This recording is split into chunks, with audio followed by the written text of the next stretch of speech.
Hello everyone, एक बार फिर से आप सभी का स्वागत है आपका अपने यूट्यूब चैनल एजुकेशनल गैलरी में।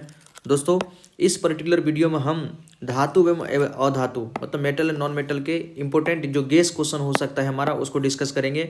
इसमें हम पीवाई की क्वेश्चन भी लिए हुए हैं। ऑलराइट, और सारा हिंदी मीडियम में ही क्वेश्चन रहेगा, मतलब बाइलिंगुअल रहेगा। लेकिन बिहार बोर्ड के जो स्टूडेंट्स हैं वो तो जरूर देख ही सकते हैं, और दूसरे बोर्ड के भी स्टूडेंट्स देख सकते हैं। जिनको भी मतलब हिंदी में कंटेंट देखना पसंद है वो सारे बच्चे यहाँ पर कंटेंट देख सकते हैं।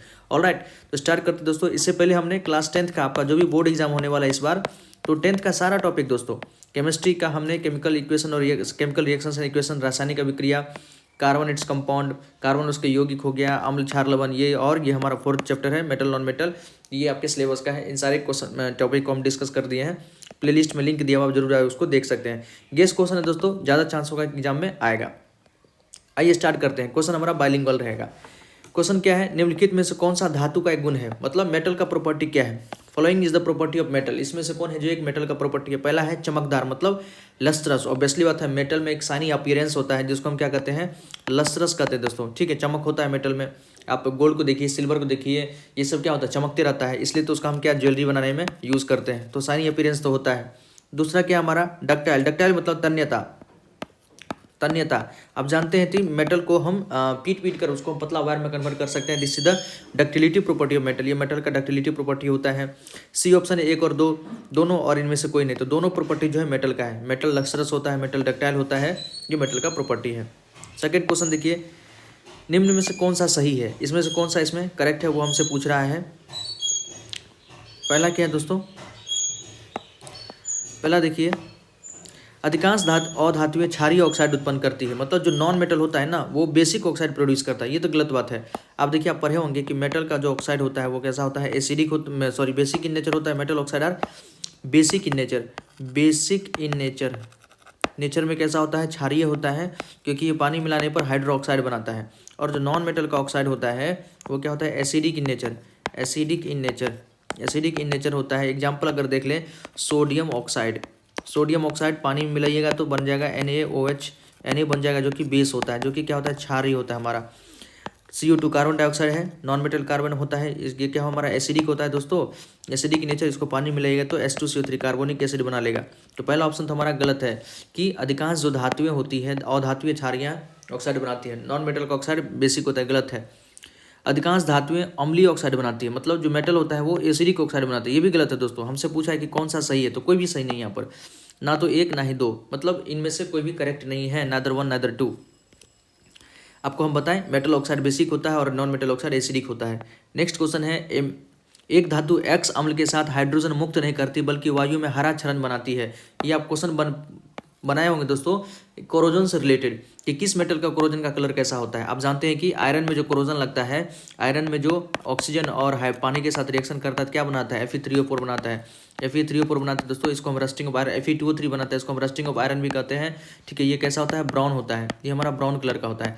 कॉपर, कॉपर क्या करता है, वाटर के साथ रिएक्शन करता है, CO2 के साथ रिएक्शन करता है, ऑक्सीजन के साथ रिएक्शन करके क्या बनाता है, कॉपर कार्बोनेट, CuCO3 बनाता है दोस्तों, और साथ ही साथ कॉपर हाइड्रोक्साइड COH का होल ट्वाइस बनाता है। ऑलराइट, तो ये हमारा क्या, इसी को हम कहते हैं बेसिक कॉपर कार्बोनेट भी कहते हैं, क्षारीय कॉपर कार्बोनेट कहते हैं, basic copper carbonate, basic copper carbonate कहते हैं।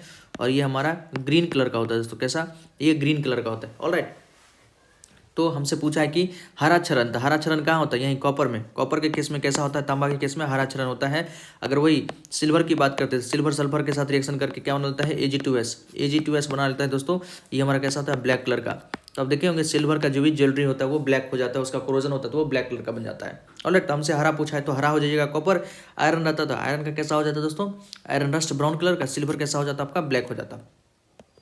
नेक्स्ट क्वेश्चन देखिए, निम्नलिखित कथन में विचार कीजिए और कौन सा सही है, हमसे पूछा है। सभी धातुएं तन्य होती है, मतलब ऑल मेटल्स, जितना भी मेटल है सारा मेटल क्या डक्टाइल होता है, all metals are ductile, all metals are ductile. ये तो गलत है दोस्तों, सारा मेटल डक्टाइल नहीं होता। जैसे सोडियम एग्जांपल ले लें, सोडियम क्या है, सोडियम हमारा बहुत इतना सॉफ्ट होता है ना कि इसको अगर आसानी से चाकू से भी काटा जा सकता है। तो सारा मेटल डक्टाइल नहीं होता, गलत स्टेटमेंट है। सभी अधातुएं तन्य होती है, नॉन मेटल डक्टाइल कहाँ होता है, ये तो गलत बात है। सामान्यतः धातु तन्य होते हैं, हाँ जनरली मेटल्स आर डक्टाइल, ये सही है। जो मेटल है जनरली डक्टाइल होता है, जैसे आयरन हो गया, कॉपर हो गया, सिल्वर हो गया, गोल्ड हो गया, ये सब क्या होता है, डक्टाइल होता है जनरली, सारा नहीं, सारा नहीं कहेंगे। तो हमसे पूछा कौन सा सही है, तो केवल थर्ड, ये थर्ड ऑप्शन केवल सही है, तो ओनली थर्ड हमारा सही है। ऑलराइट, नेक्स्ट क्वेश्चन देखिए, इंपॉर्टेंट क्वेश्चन दोस्तों, अच्छा क्वेश्चन है, रिएक्शन से रिलेटेड आपका एग्जाम में क्वेश्चन पूछा ही जाता है। 1 मिनट दोस्तों, हाँ 8 नंबर पे कहाँ चले गए तुरंत, पहले ये क्वेश्चन 5 नंबर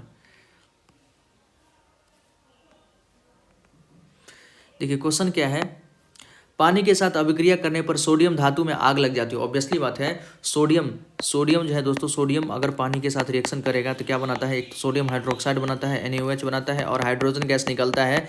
लेकिन एक्सोथर्मिक रिएक्शन होता है, हाइड्रोजन को जला देता है तो आग लग जाती है, सही है। मैग्नीशियम गर्म पानी के साथ रिएक्शन करता है, ये तो ठंडा पानी होता है। सोडियम जो है ठंडे पानी के साथ ही रिएक्शन कर लेता है। वही मैग्नीशियम को अगर रिएक्शन करिएगा तो वो हॉट वाटर होना चाहिए, हमारा पानी होना चाहिए कैसा, हॉट होना चाहिए दोस्तों। गर्म पानी के साथ रिएक्शन करके यही मैग्नीशियम हाइड्रोक्साइड बनाता है, MgOH का होल ट्वाइस बनाता है, और हाइड्रोजन गैस ये भी रिलीज करता है। जबकि वाष्प के साथ लोहे की अभिक्रिया, आयरन जो होता है स्टीम के साथ रिएक्शन करता है। स्टीम क्या होता है, वाटर ही होता है, हमारा H2O ही होता है, लेकिन बहुत ज़्यादा हॉट होता है, तब बनाता है ये आयरन ऑक्साइड बनाता है, Fe2O3 बनाता है। और हाइड्रोजन गैस यहाँ पर पानी के साथ, और साथ ही साथ सीसा पानी के साथ अभिक्रिया नहीं करता है। लेड जो है ये पानी के साथ रिएक्शन करता ही नहीं है, ये रिएक्शन करता ही नहीं है। इन परीक्षणों के आधार पर निम्नलिखित में से कौन सा कथन, मतलब सही कथन का चुनाव कीजिए। अब देखिए, सोडियम हमारा ठंडे पानी के साथ रिएक्शन कर लेता है, मैग्नीशियम गर्म पानी के साथ रिएक्शन करता है, आयरन स्टीम के साथ करता है, ये करता ही नहीं है। इसका मतलब ये सबसे कम रिएक्टिव है। और वैसे भी आप रिएक्टिविटी सीरीज जानते होंगे दोस्तों, कई बार बोले, उसको याद कर लीजिए। क्या है, सोडियम है, पोटासियम है, कैल्शियम है, मैग्नीशियम है, एल्यूमिनियम है, जिंक है, आयरन है, लेड है, ठीक है, हाइड्रोजन है, तांबा है, चांदी है, और सोना है। इसको हम कितनी बार बोले याद करने के लिए, आपको ट्रिक भी बताया मैं। क ना का मांगे आलू, क ना का मांगे आलू, जानू लोहे, लोहा मतलब आयरन, जानू लोहे पे बैठी, पी मतलब पे बैठी, लेड है, जानू लोहे पे बैठी है, तांबा चांदी सोना। अगर ये याद कर लिए, देखिए ना, लेड यहाँ पर आता है, पोटेशियम सोडियम हमारा यहाँ पर है, मैग्नीशियम यहाँ पर है, आयरन यहाँ पर, तो ये तीनों जो है लेड से ज़्यादा रिएक्टिव होता है। मतलब सीसा सबसे कम अभिक्रियाशील है, लेड जो होता है सबसे कम रिएक्टिव होता है, इसलिए भी ऑप्शन हमारा करेक्ट है। नेक्स्ट देखिए, यहाँ कुछ मैच करना है हमको।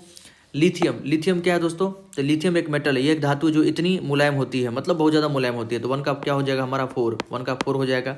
आयोडीन एक नॉन मेटल है जो कि लसरस होता है, मतलब एक तो नॉन मेटल में चमक नहीं होता, लेकिन आयोडीन में चमक होता है। यह एक धातु है जो चमकदार है, तो बी का 1 हो जाएगा दोस्तों। पारा में आप जानते हैं मरकरी के बारे में। मरकरी क्या होता है, एक ऐसा मेटल है जो रूम टेम्परेचर पर लिक्विड फॉर्म में होता है। ऐसी धातु है जो कमरे के तापमान पर द्रव अवस्था में होती है।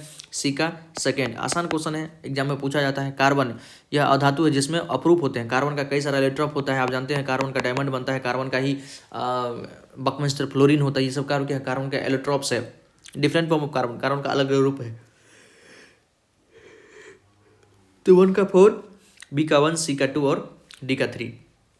Next question, the displacement reaction, यहाँ लो अयस्क और एक धातु के बीच विस्थापन प्रक्रिया को उपयोग रेल पटरियों के इलाकों की झलाई के लिए किया जाता है। मतलब रेलवे ट्रैक, मान लीजिए हमारा रेलवे का ट्रैक है दोस्तों, कहीं से ब्रेक हो जाता है, ये हमारा रेलवे का ट्रैक है, यहाँ से हमारा ब्रेक हो गया है, यहाँ से हमारा ब्रेक हो गया, तो इसको भरने के लिए हम एक रिएक्शन कराते हैं, उसको हम थर्माइट रिएक्शन कहते हैं। क्या कहते हैं, थर्माइट रिएक्शन, उसको हम थर्माइट रिएक्शन कहते हैं। ऑलराइट, ये क्या होता है ना, देखिए Fe2O3 होता है, ठीक है, Fe2O3, इसको हम एल्यूमिनियम डस्ट के साथ रिएक्शन कराते हैं, बन जाता है Al2O3, और प्लस आयरन जो हमारा यहाँ पर निकलता है वो लिक्विड फॉर्म में निकलता है। हाई टेम्परेचर एक जो थर्मिक रिएक्शन है, बहुत ज़्यादा हीट निकलता है, और उस वही हीट क्या करता है, आयरन को मतलब पिघला देता है, और इसी पिघले हुए आयरन को यहाँ पर हम डाल देते हैं, और ये हमारा रेलवे का पटरी जो हमारा एक प्रकार से जो वेल्डिंग इसका अच्छे से हो जाता है, यहाँ पर मतलब जैम हो जाता है। अब आसानी से ट्रैक हमारा पूरा कंप्लीट हो गया, नहीं तो पहले ट्रैक कंप्लीट नहीं था।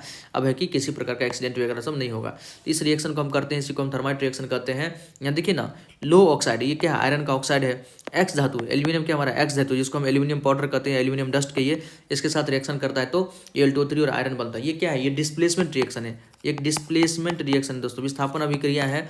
आप जानते हैं कि क ना का मांगे आलू, जानू लोहे, आयरन यहाँ पर है, एल्यूमिनियम यहाँ पे है। एल्यूमिनियम ज़्यादा रिएक्टिव होता है, तो एल्यूमिनियम क्या करेगा, आयरन को डिस्प्लेस कर देता है। एल्यूमिनियम आयरन को डिस्प्लेस कर दिया, तो ये रिएक्शन हमारा कंप्लीट हो गया। डिस्प्लेसमेंट रिएक्शन है, सिंपल।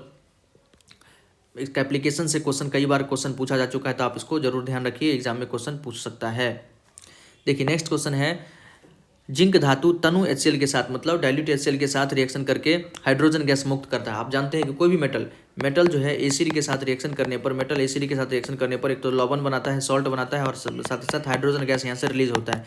लेकिन वही मेटल अगर हम HNO3 नाइट्रिक एसिड के साथ रिएक्शन कर ले तो सॉल्ट तो बनता है लेकिन हाइड्रोजन गैस नहीं रिलीज होता दोस्तों, पानी रिलीज होता है, क्योंकि नाइट्रिक एसिड ना इतना ज़्यादा ऑक्सीडाइजिंग एजेंट होता है, इस मेटल को क्या करता है, ऑक्सीडाइज कर देता है। ऑलराइट, वही हमसे पूछा है when zinc is reacted with nitric acid what is the reason for this observation, मतलब पानी वहाँ पर but hydrogen gas is not depleted, यहाँ पर हाइड्रोजन गैस नहीं निकला है, इससे पीछे क्या कारण है, तो नाइट्रिक अम्ल अभिक्रिया में बनने वाली हाइड्रोजन गैस का ऑक्सीकरण कर देता है। यहाँ जो नाइट्रिक एसिड ऑक्सीडाइज करता है, जो भी नाइट्रिक एसिड यहाँ पर क्या करता है, रिएक्शन में जो हाइड्रोजन बनता है ना उसको क्या कर देता है, ऑक्साइड मतलब ऑक्सीडाइज कर देता है। जैसे ऑक्सीडाइज करेगा तो वो बन जाता है हमारा वाटर बना देता है उसको। ऑलराइट दोस्तों, तो नाइट्रिक एसिड ऑक्सीडाइज हाइड्रोजन, यहाँ जो हाइड्रोजन रिलीज होता है उस हाइड्रोजन को नाइट्रिक एसिड क्या करता है, ऑक्सीडाइज कर देता है और वो ऑक्सीडाइज मतलब ऑक्सीजन प्रोवाइड कर देता है और वो बन जाता है हमारा पानी बन जाता है। तो ये ऑप्शन हमारा करेक्ट है। VBI क्वेश्चन है, बहुत इंपॉर्टेंट क्वेश्चन है, एग्जाम में कई बार पूछा जा चुका है और स्टैंडर्ड क्वेश्चन है, पूछ सकता है।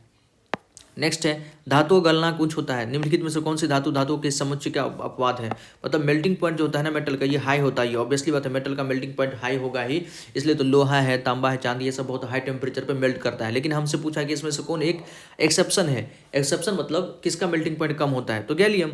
गैलियम जानते हैं ना, रूम मतलब हाथ पे रखने पर ही वो मेल्ट कर जाता है, तो गैलियम का मेल्टिंग पॉइंट कम होता है। ऑलराइट, नेक्स्ट देखिए यहाँ पर कुछ दिया स्टेटमेंट दिया हुआ है, हमसे पूछा है करेक्ट स्टेटमेंट कौन सा है, धातु और अधातुओं के लिए निम्नलिखित कथन पर विचार करें और कौन सा कथन सही है, उसका सही कथन का हमको चुनाव करना है, तो आराम से कर लेंगे।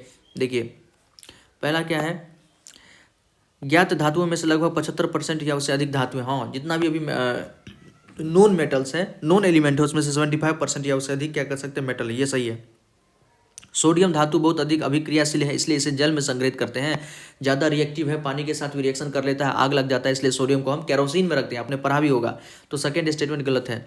फॉस्फोरस बहुत अधिक अभिक्रियाशील अधातु है, इसलिए इसे वायुमंडलीय ऑक्सीजन से बचाने के लिए जल में संग्रह करते हैं, बिल्कुल सही बात है। फॉस्फोरस भी बहुत ज़्यादा रिएक्टिव होता है, नॉन मेटल है, इसलिए इसको हम क्या करते हैं, देखिए ना, prevent it from atmospheric oxygen stored in water, इसको एयर के साथ रिएक्शन कर लेता है, तो इसको हम क्या करते हैं, वाटर के अंदर रखते हैं, ये भी सही बात है। हमसे पूछा अधातुओं का उपयोग उर्वरकों और पटाखों में किया जाता है, हाँ जो भी नॉन मेटल उसका यूज हम फर्टिलाइजर और क्रैकर में करते हैं। आप देखते हैं नाइट्रोजन हो गया, फॉस्फोरस हो गया, सल्फर हो गया, ये सब क्या है हमारा नॉन मेटल, इसका यूज़ हम क्या करते हैं, पटाखा बनाने में, या NPK आपने सुना भी होगा, अब हम खाद बनाने में भी इसका यूज़ करते हैं। हमसे पूछा है कौन सा स्टेटमेंट करेक्ट है, तो पहला सही है, पहला सही है और तीसरा सही है, चौथा 134 सही है दोस्तों, 134 सेकेंड स्टेटमेंट सही है, 134 सही है।